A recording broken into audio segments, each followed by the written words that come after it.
وہ اپنے ہاتھ جھاڑتے ہوئے کھڑی ہوئی، پھولوں کا جائزہ لینے لگی۔ بہت محبت سے اس نے باغ میں پھول اگائے تھے۔ ایک گملہ اٹھایا اور اس کے رکھنے کی جگہ تلاش کرنے لگی کہ اچانک حویلی کی ملازمہ نسرین بھاگتی ہوئی آئی۔ غضب ہو گیا بی بی صاحبہ، نسرین نے پھولی ہوئی سانسوں پر قابو پاتے ہوئے کہا۔ کیا ہوا؟ کیوں دل دہلا رہی ہو؟ جلدی بتاؤ کیا بات ہے؟ سامنے ہی چارپائیوں اور اس کی والدہ، پھوپھیاں، خالہ، چچیاں اور دادی بیٹھی باتیں کر رہی تھیں۔ تو نسرین کی بات سن کر آمنہ بیگم بولیں، گملہ ابھی بھی اس حریم کے ہاتھ میں تھا اور وہ گھمائے پوری طرح سے نسرین کی طرف متوجہ تھی۔ خون بہا میں حویلی کی بیٹی کو مانگا ہے شاہ میر نے۔ نسرین بات سن کر تمام خواتین ایک جھٹکے سے کھڑی ہو گئیں اور دوسری طرف حریم کے ہاتھ سے گملہ چھوٹ کر نیچے گر گیا۔ یہ نہیں ہو سکتا، حریم نے ایک دم کہا۔ یہ نہیں ہو سکتا ہے، ہم اپنی پھولوں جیسی حریم کسی صورت بھی اس درندے کو نہیں دے سکتے۔ شاہ نواز نے اسے منہ مانگی قیمت دینے کا وعدہ کیا ہے۔ شاہ نواز اپنی بیٹی ہرگز نہیں دیں گے، آمنہ بیگم نے کہا۔ وہ دے چکے ہیں، نسرین نے کہا تو وہاں موجود کسی کو بھی اپنی سماعتوں پر یقین نہیں آیا۔ اگلے ہی پل حریم ایک جھٹکے سے زمین بوس ہوئی تو سب اس کی طرف لپکے۔ حریم میری بچی، ہوش میں آؤ، آمنہ بیگم اس کے گال تھپتھپا کر پریشانی سے بول رہی تھیں۔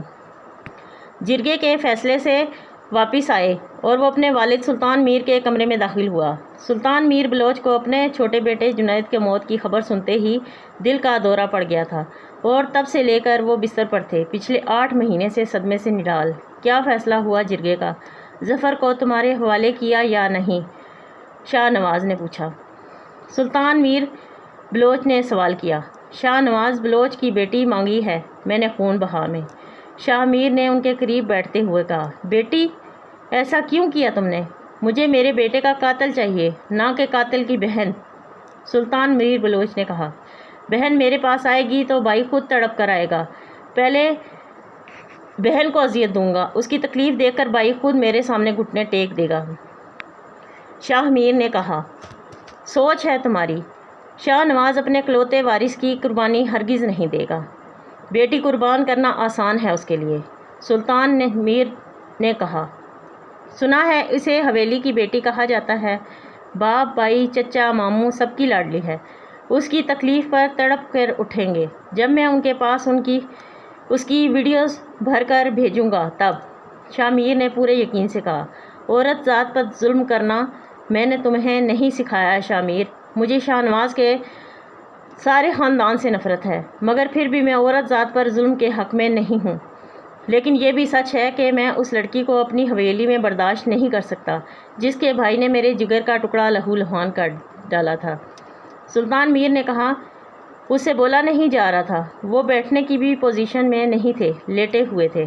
میں جو کرنا چاہتا ہوں وہ مجھے کرنے دیں بابا سائیں، میں نے بہت سوچ سمجھ کر یہ فیصلہ کیا ہے، میرا مقصد ظفر کی بہن کو حاصل کرنا نہیں ہے، مجھے ظفر چاہیے۔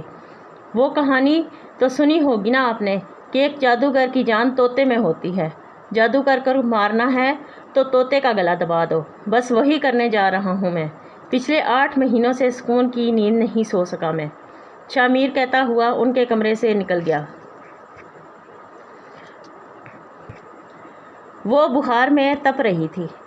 آمنہ بیگم اس کے سرہانے بیٹھ کر اس کے ماتھے پر ٹھنڈے پانی کی پٹیاں رکھتی جا رہی تھیں۔ 22 سالہ حریم بے یقینی سے چھت کو گھورے جا رہی تھی۔ اماں، بابا سائیں میرے ساتھ ایسا کیسے کر سکتے ہیں؟ اتنی ناانصافی، اتنا ظلم، کیا اسی لیے بچپن سے مجھے پھولوں کی طرح سنبھال کر رکھا تھا کہ ایک دن مجھے مسل دیں گے؟ حریم افسوس سے بول رہی تھی۔ آنے دو تمہارے بابا سائیں کو، میں بات کرتی ہوں ان سے، مجھے تو اب تک یقین نہیں آ رہا کہ واقعی تمہارے بابا سائیں نے یہ فیصلہ کیا ہے، حریم کی ماں آمنہ بیگم نے کہا۔ اماں، میں نے تو کل کبوتروں کو بھی آزاد کر دیا تھا کہ مجھے آزادی پسند ہے، پھر مجھے قید کیوں مل رہی ہے؟ حریم بولے جا رہی تھی کہ شاہ نواز اندر داخل ہوئے۔ یہ کیا کر دیا آپ نے؟ میں پوچھ رہی ہوں یہ کیا کر دیا آپ نے؟ میری پھول جیسی بچی کیسے اس درندے شاہ میر کے حوالے کر سکتے ہیں آپ؟ آمنہ بیگم نے شاہ نواز کے شانے جھنجھوڑتے ہوئے پوچھا۔ تو اور کیا کرتا؟ ظفر کو اس کے حوالے کر دیتا تاکہ وہ اسے گولیوں سے بھون دے، اپنا اکلوتا وارث اس کے حوالے کر دیتا۔ شاہ نواز نے روتے ہوئے کہا، کوئی اندازہ ہے آپ کو کہ خون بہا میں آئی ہوئی لڑکی کے ساتھ کیا سلوک کیا جاتا ہے؟ آمنہ بیگم نے کہا۔ سب جانتا ہوں، شاہ نواز بولے۔ سب جانتے ہوئے بھی آپ نے مجھے کوئی کنویں میں دھکیل دیا بابا سائیں، صرف اس لیے کہ میں بیٹی تھی اور میری قربانی دینا آسان تھا؟ حریم سے بولا نہیں جا رہا تھا، لیکن پھر بھی اس نے کہا، ٹھیک ہے میری بچی، تمہیں مجھ سے شکایت ہے۔ ٹھیک ہے، میں نہیں دیتا تمہاری قربانی۔ میں ابھی گھر کے پاس جاتا ہوں اور ظفر کو اس کے حوالے کر دیتا ہوں تاکہ اس کی لاش شام کو میرے گھر آئے خون میں لت پت ہو کر۔ کہتے ہوئے تیزی سے باہر نکل گئے تو ایک دم سے حریم اٹھی اور ان کے پیچھے دوڑنے لگی۔ نہیں بابا سائیں، نہیں، میں ادا سائیں پر ایک خروچ بھی برداشت نہیں کر سکتی۔ میرے ادا سائیں کو ان درندوں کے حوالے نہ کرنا۔ بابا سائیں رک جائیں، وہ لوگ مار دیں گے میرے ادا سائیں کو۔ بابا سائیں، میں خون بہا میں جانے کے لیے تیار ہوں، حریم نے کہا تو شاہ نواز کے قدم تھم گئے۔ انہوں نے مڑ کر اپنی بیٹی کو دیکھا۔ حریم ایک بار پھر ہوش و خرد سے بیگانہ ہو کر گر پڑی۔ حویلی کی بیٹی ڈاکٹر حریم نواز خون بہا میں جانے کے لیے تیار تھی۔ چچا سائیں، کہاں چھپا بیٹھا ہے ظفر؟ ڈھونڈ کر لائیں اسے۔ میں اپنی منگیتر ہرگز شاہ میر کے حوالے نہیں کروں گا۔ ولید بکھرا ہوا شیر بنا ہوا تھا۔ فیصلہ ہو چکا ہے ولید، شاہ نواز نے کہا۔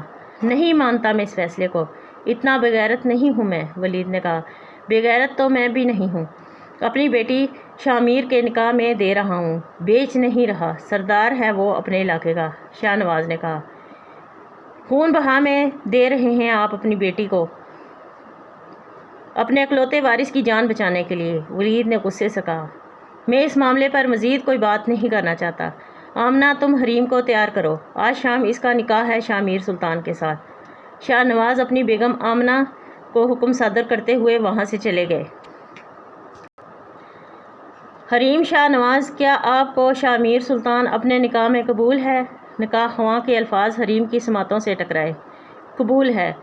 حریم اپنی آواز کسی کھائی میں سے آتی ہوئی محسوس ہوئی۔ شاہ میر سلطان، کیا آپ کو حریم شاہ نواز اپنے نکاح میں قبول ہے؟ شاہ میر سخت تاثرات لیے بیٹھا تھا جب پوچھا گیا۔ قبول ہے۔